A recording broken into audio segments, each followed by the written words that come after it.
phân vân yêu em không, anh tự hỏi trái tim anh đúng không hay đã sai. Cherry lady tình cảm đến và chết đi, những cơn gió thoáng qua mau, trái tim đã tổn thương nhưng luôn thương về em và anh cần em.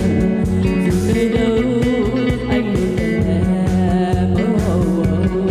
Cherry cherry lady, knowing through the motion, loving right now, listen to your heart. Cherry cherry lady, baby in the ocean, listen when I say get to far.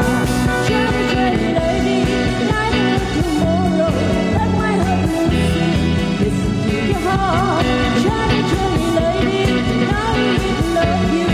If you come my baby, I'll be your baby.